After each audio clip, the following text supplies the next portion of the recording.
Hello చెప్పు. నువ్వు మాట్లాడుతూ ఇలా పెట్టేస్తే ఫస్ట్ ప్లేస్ లో ఫోన్ చేయకు.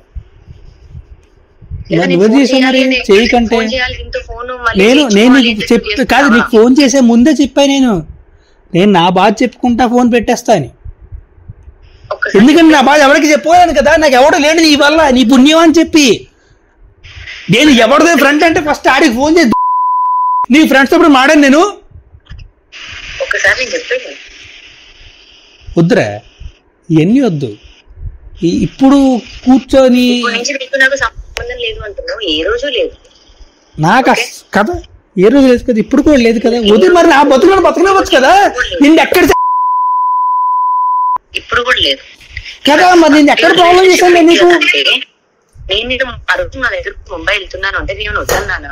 వద్దు అని నా ఆపేసి ఆపేసి నేను చెప్తా, నేను నీకు చెప్తా. నేను మాట్లాడుతున్నప్పుడు 1 minute ఆగి వింటే చెప్పు. నువ్వు వెళ్తా అన్నప్పుడు నేనేమైనా ఆపి నేనేమైనా ఇన్వాల్వ్ అయ్యి చేస్తే నువ్వు ఈ మాట అంటే నాకు పడ్డది తగులుతుంది. ఆ పిల్లకి ఇంకా నువ్వు వద్దు, అది వదిలించుకోవడానికో లేకపోతే నీ దగ్గర ఉన్నది ఇంకేదో చేయడానికి అది నేను తను చేసుకుంటాం. నన్ను మాట్లాడి ఆల్రెడీ నీ గురించి చెప్పాల్సిందంతా చెప్పేసింది, అర్థమైందా?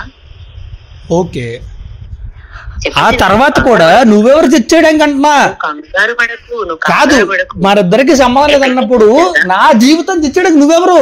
నేను ఎవరు తెచ్చుకుంటా నీకులాగా ఇంటికి తీసుకొచ్చా? అయ్యో నువ్వు తెచ్చుకుంటావు, సాయి గారిని ఎలా తెచ్చుకుంటావు?